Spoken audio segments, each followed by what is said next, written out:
This is a photo that was found on the ground outside of a convenience store in Florida in June 15th of 1989. And that picture to this day has still gone unidentified. They said that this is not your daughter. They did some type of forensic examination of the photo and they came to the conclusion that that was not her daughter. The boy in the photo was thought to be this kid named Michael Henley who went missing also in 1988, which was a year before. And if you look at these pictures side by side, you can see where the similarities come in. But once again, the cop said that's not him. What's crazy is that neither Michael nor Sarah have ever been found, and that picture to this day has still gone unidentified. It has never been identified almost 40 years later.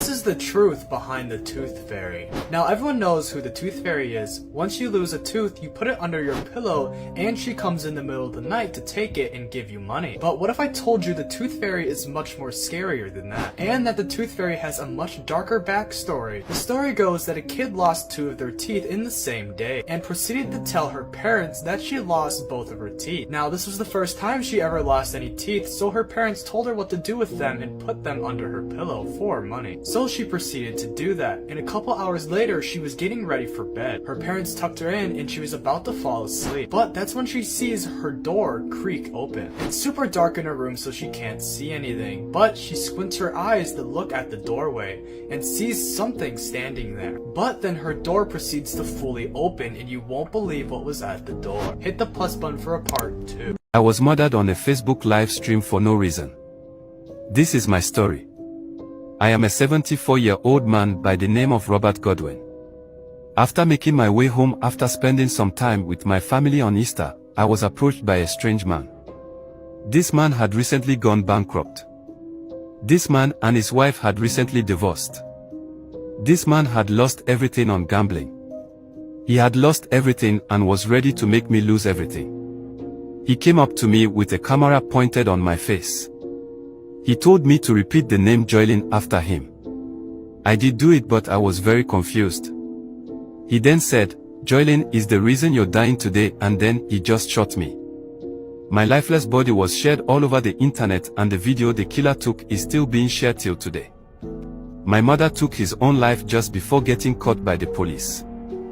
3 urban legends that turned out to be true. Number 1. In the 1980s, parents in Long Island terrified their children with the legend of Cropsey. He was a murderous man who lived beneath an abandoned school and would capture children. But it was later found that the old janitor of the school was still living on school grounds, and it's believed he was responsible for the disappearance of several kids, which made the legend of Cropsey true. Number 2. Charlie No Face was the terrifying legend of a featureless man who would roam the streets of Pittsburgh at night. But it was discovered that this man did exist. His name was Raymond Robinson. He was a very nice guy, and he only left his house at night as he feared his deformity would scare people. Number 3. Legend has it that an escaped asylum patient roams near the Fairfax County Bridge, where countless amounts of dead rabbits have been found. There wasn't any legitimacy to this legend until a couple drove through this bridge in the 1970s, only to find a man dressed as a bunny who threw an axe through their windshield before they got away.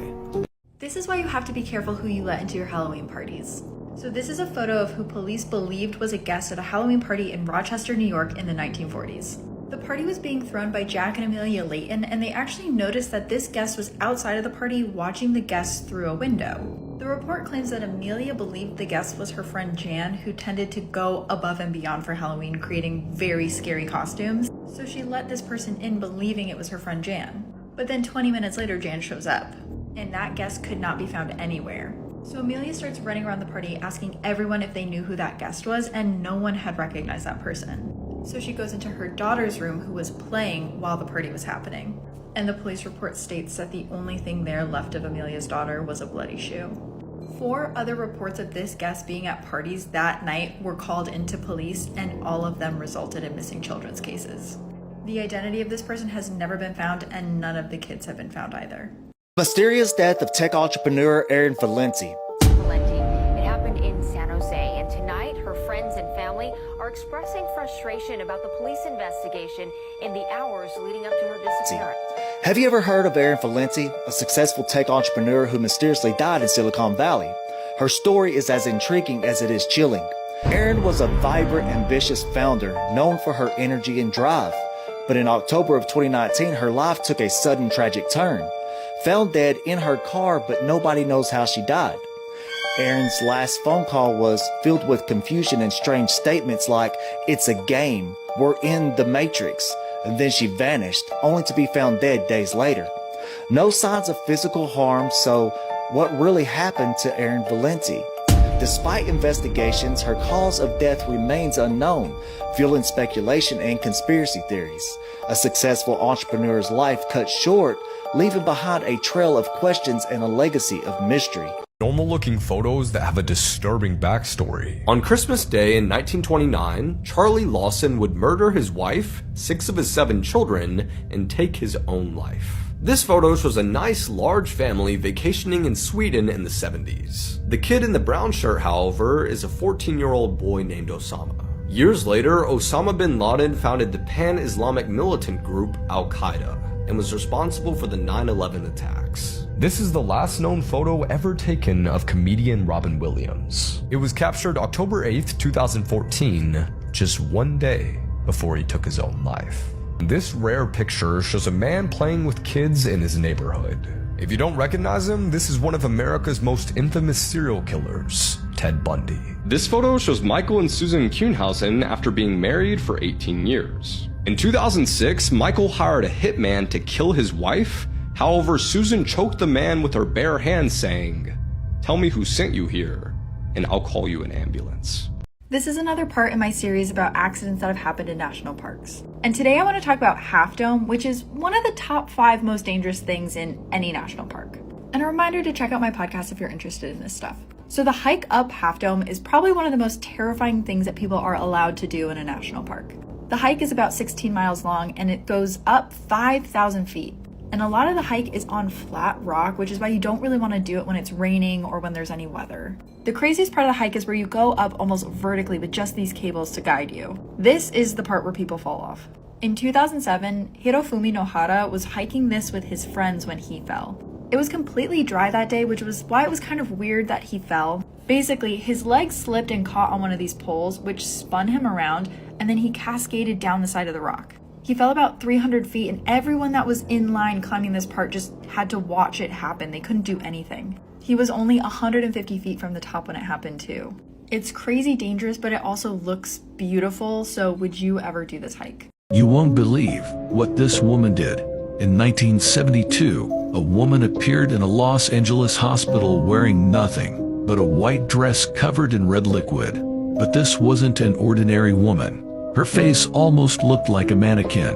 She did not have any eyebrows, and her face was smeared in makeup. It even gets creepier, because the woman had a kitten in her mouth. She threw it on the floor and collapsed. She was then rushed into a hospital room. She was completely calm, expressionless, and motionless. However, when it was time to sedate her, she lashed out, and 2 nurses had to hold her down. The doctor asked her, "What are you?" She then turned to the doctor and smiled, revealing that she did not have normal human teeth. She had razor-sharp teeth. She signaled him down to her as if to whisper in his ear. She then attacked him, and while he lay on the floor suffering, she leaned over top of him and said, "I am God." She has never been seen since then. I'm not kidding when I say one of the weirdest mysteries I've ever heard about just got solved. So for 4 years in Brooklyn, this one community was tormented by a serial litterer. And I'm not talking about like throwing napkins on the ground. No, every Sunday for the last 4 years, someone was ripping thousands of pages out of books and just littering them everywhere. And they were like weird, like it'd be entire sections of the Bible spread out throughout the streets. People said they found X-rated images from magazines in the 70s. And sometimes there were like passages highlighted, so people thought it was maybe some sort of code. And no one knew who it was or if it was even intentional until this video, where you can see someone deliberately throwing the pages outside of their car. And then once people realize it's intentional, it's like, okay, is this some sort of like fetish? And finally, one neighbor's like, I have to figure out who this is. So they do multiple overnight stakeouts just sitting in the street. And they figure out who it was. It was a cop. It was this cop, John Trasinski. He had apparently gotten in trouble for littering before and lost 1 vacation day over it, which kinda actually makes me think that it was a fetish thing. Anyways, if you like weird dark stuff, you'll probably like my podcast. In this video, you learn about a disease that makes people crazy. Hey, what's going on, guys?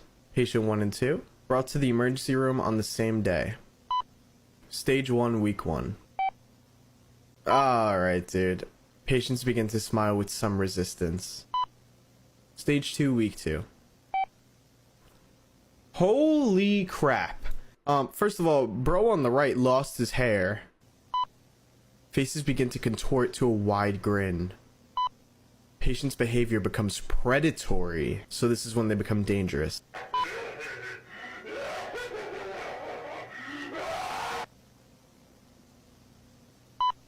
Stage 3, week 4. Okay, wow. Fungus has permanently damaged facial tissue. I was gonna say, it looks like they're just falling apart at this point, leaving a severely contorted face. Vocal cords have stopped functioning due to extreme strain. Stage 4, week 5. What happened to Rebecca Corum on the Disney Wonder cruise ship? Imagine setting sail on a Disney cruise filled with joy and excitement only to vanish without a trace. This is the chilling story of Rebecca Corum. On March 21st, 2011, the Disney Wonder cruise ship left Los Angeles for Puerto Vallarta, Mexico. Among the crew was 24-year-old Rebecca Corum from Chester, England. She was a cheerful young woman who worked with the children on board. But as the ship sailed towards the horizon, Rebecca was about to disappear, leaving behind a mystery that remains unsolved. Rebecca was last seen on CCTV footage from the crew lounge, visibly upset and engaged in a tense conversation over the phone. Assuring a concerned crew member that she was just fine, she hung up the phone and walked off, never to be seen again. But what happened next raises more questions than answers. Despite the extensive search by the U.S. Coast Guard and the Mexican Navy, Rebecca was nowhere to be found. The investigation was filled with missteps and inconsistencies, leading many to question if the truth about Rebecca's disappearance is being concealed. What really happened to Rebecca Corum on that fateful trip? Mystery continues to haunt us. Normal looking photos that have a disturbing backstory. While this photo looks like it's some prop from Halloween, it's an actual living two-headed dog that was created in 1959 by a mad Soviet scientist. He managed to create a two-headed dog that could smell, move, see, hear, and even bark. While this appears to be an ordinary doll, it belongs to a Russian scholar, Anatoly Moskvin, who was arrested in 2011 for having the mummified remains of young girls in his apartment. Police found 26 of these dolls in his home. This photo shows 23-year-old Tina Tintor hugging her dog Max. One day, after taking Max for a walk, the two were driving home when they were killed in a fiery car crash by a drunk NFL player. This wooden head box is designed to prevent light, sound, or air from getting inside. In 1970, Colleen Stam was abducted by a serial killer and locked inside it for 7 years. This image shows Marie Joseph taken the day she drowned while swimming in a public pool. However, her body wasn't found for 48 hours, and during this time, people would swim around the pool while she was decomposing at the bottom.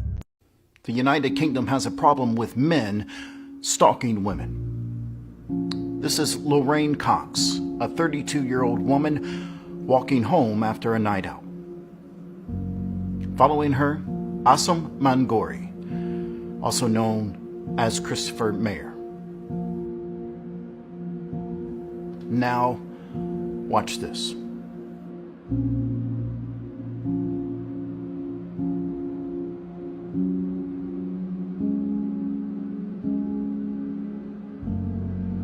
Lorraine does a good job at staying calm, but it isn't enough, and this would be the last time she is seen.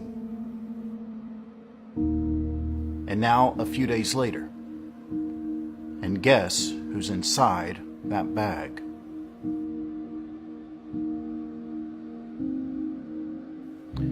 Asam Mangori was found guilty of murder, but the fear for women walking the streets in the United Kingdom is still very much real.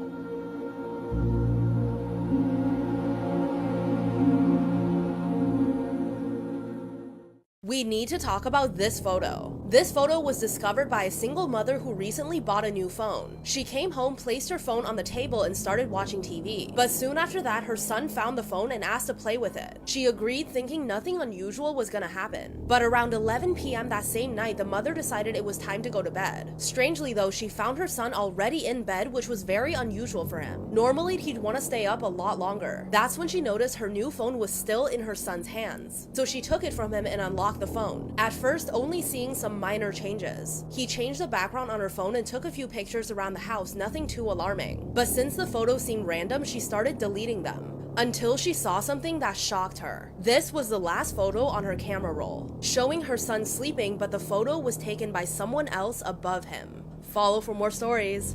Never open your door to a child at night, especially if their eyes are pitch black. It's a quiet suburban neighborhood. You're home alone when a knock echoes. Two children stand outside, their eyes as dark as the night itself. But these aren't ordinary children. There's something far more sinister. They ask to come in, their voices monotone. You feel an inexplicable dread. Reports suggest that they bring misfortune, even death, to those who let them in. You're about to close the door when one says, "We won't hurt you." Remember, never let the black-eyed children in. Beware of late-night walks in the woods. You never know what you might step on. In the dead of night, a young couple ventured into the dense forest. An eerie feeling crept over the man, but his girlfriend brushed it off. One evening, they watched an interview with a death row inmate. He recounted a night when a couple unknowingly stumbled upon his freshly committed crime in the woods. Their blood ran cold as the inmate revealed his identity: Ted Bundy. The couple was left haunted, realizing they had walked over a victim's body with a notorious killer lurking nearby. Always remember, the woods at night hide more than just the shadows. In 2017, an old woman who lived alone thought she saw something strange in her backyard. She went to the window to take a look. As she looked, she saw a shadowy figure standing outside. Scared, she watched the figure while calling the police, but when she hung up, the figure was gone. The police arrived and found her front door unlocked. They went in and saw her still sitting by the window. They searched the backyard but found nothing. When they checked inside the house, they found big footprints that weren't hers on the first floor. That's when they figured out what happened. The woman wasn't seeing a shadowy figure outside. She was seeing the reflection of someone who was in the room with her. Stop. Stop scrolling if you want to know my terrible story. I was murdered by a 6-year-old friend over a piece of scrap metal. My name is Cecil Van Hoos, and this is my story.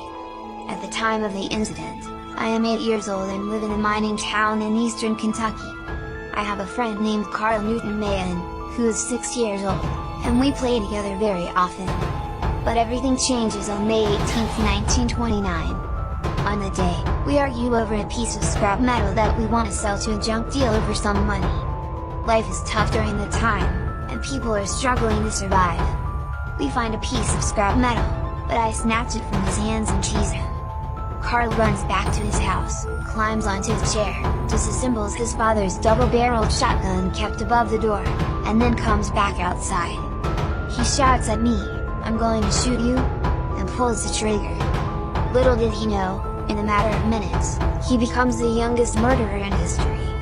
During the trial, which takes place less than a week after this tragedy, Carl tells the story, lies down on the attorney's table, and falls asleep from time to time.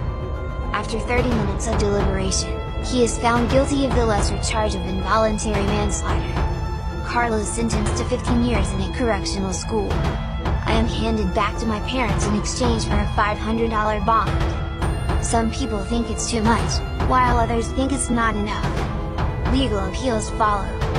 Eventually, a circuit court judge overturns the conviction and issues a brief ban preventing Carl from being sent to the reform school.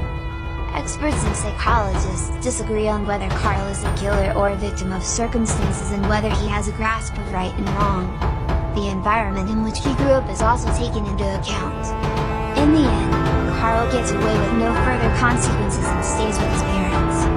He moves to Jefferson County, and Carl passes away in 1958 at the age of 35. Since this incident, the United States has established complex and evolving juvenile delinquency codes.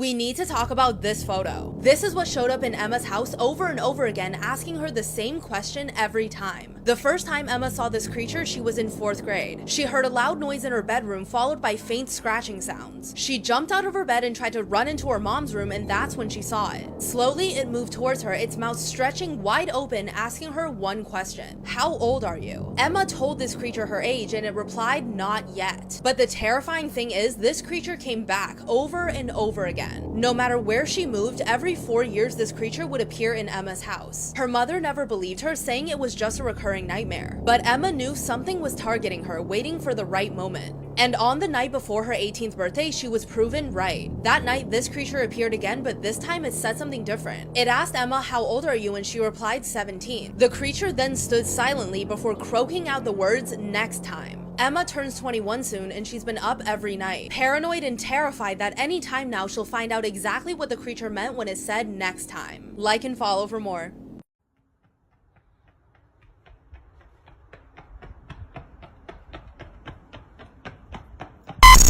Hello? Is someone there? Yes, this is Officer Sauer with Arnold Police Department. Hi. What can I help you with?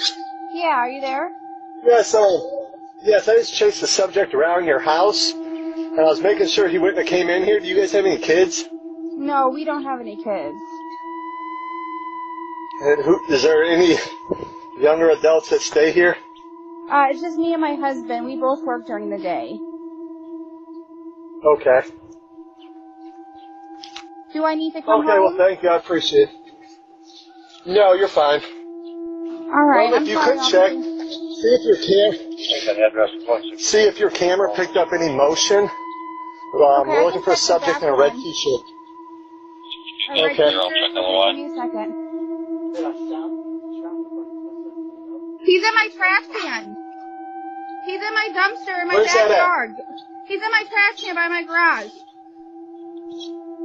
The cops are at my front door. There's a... Hey! Open that lid!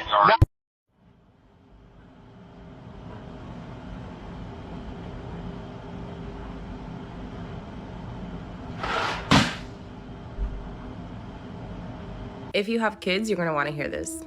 I don't make my kids scrub toilets or do any crazy chores around the house because those are my jobs. But I do ask them to do simple things. Throw away their garbage in their bathroom, take out the garbage outside, make their bed, pick up their toy. Well, this mom in New Orleans told her 11-year-old child to go outside and toss the garbage. Tell me how there was a car outside trying to lure this kid into the vehicle.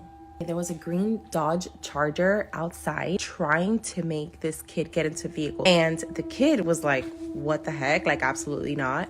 But the woman inside the vehicle, started waving to the kid like, get in, get in, get in. So the kid at this point, poor kiddo, is freaked out. He comes inside the house with the trash. He never even got to put the trash out. The mom knew that something was wrong.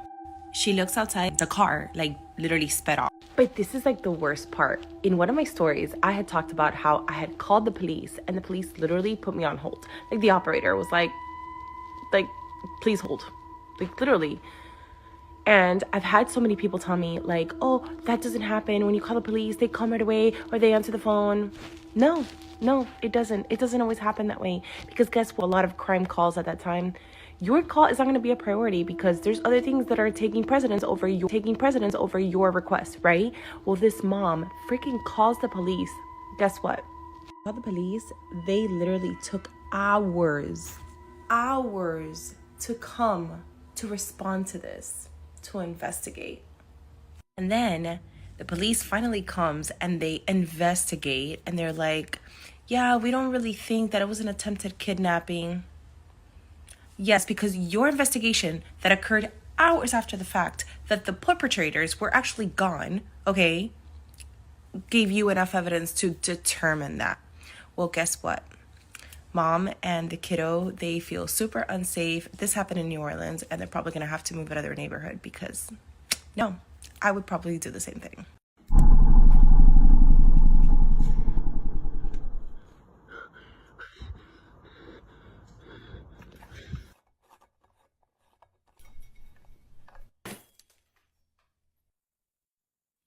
This is the longest true horrifying story episode. This episode is worth the time. The story took place in Nador, Morocco in the year 2015. The story was submitted by Ilyas. Back in 2015, Ilyas was an 18-year-old Moroccan Muslim that lived in Norway. One night, Ilyas was back in Morocco visiting family, and he stayed up late watching a movie at home till 3 in the morning. The living room was very warm, so he got up to open the window for fresh air. As he was at the window, being at the 4th floor in that building, he looks down, and the street was dark and empty, but there was one man wearing black from head to toe with a hood covering his face. He wasn't sure why that man was outside at that time. He looked away, but then peeked one last time out of curiosity. When he looked at him again, the man had his hands on a building's wall. He was strangely just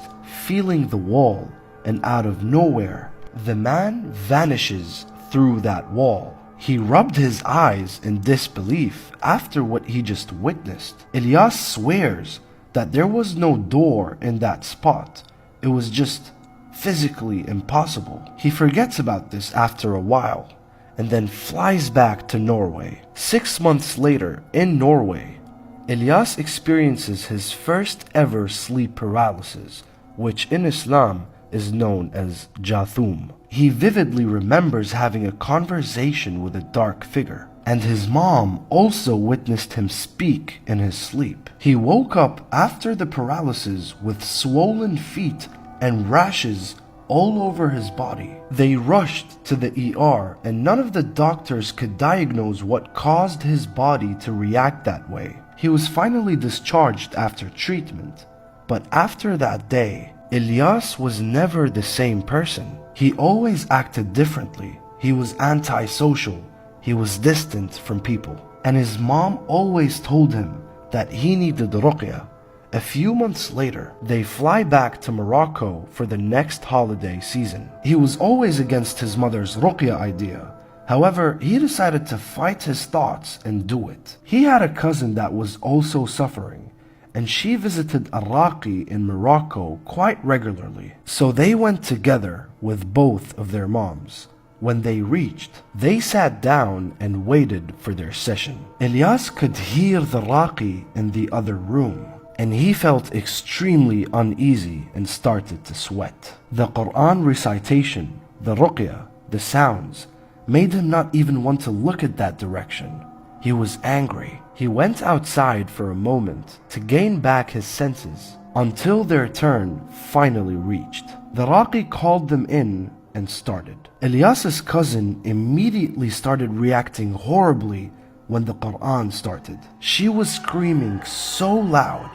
Ilyas started losing senses throughout his entire body. He was sweating, he was unable to move, and he was shouting from fear. He does pray, and he does read Quran, but he was so confused as to why he was screaming. He felt like he was being tortured. The slightest pinch from the raqi felt like it was a knife stab. It was very powerful, and this is where he felt a jinn's presence inside of him. The following night was the most horrific night for Ilyas. For a whole week, the man was not able to sleep alone, and he would get mentally abused by these demons haunting him. Weeks go by. Ilyas started getting demonic thoughts of harming his own family. He hated everyone. When he would look at his own sister, her face would seem distorted to him. He knows these beings are playing with his head. His whole life turned upside down. He would regularly think of harming his own family, but luckily, he never did. A few months later, Ilyas was back in Norway and life was back to normal. He was relieved that he was in a good state of mind and that the horror was over. At the time, he worked at a local grocery store. After a Christmas celebration at work, which he did not participate in, it was late at night. He was walking one of his colleagues back home from work. She was a young woman and she was scared to walk alone. After they reached outside her place, she asked him, "Where's that other girl that was with us?" "What girl?" Elias asked. "There was no one there. It was just you and I." She swore that there was another woman with black hair, pale skin, standing next to him the whole time, staring at Elias's colleague with anger. Even though this entity gave Elias a break, this jinn was still around, haunting everyone that has intentions towards Elias.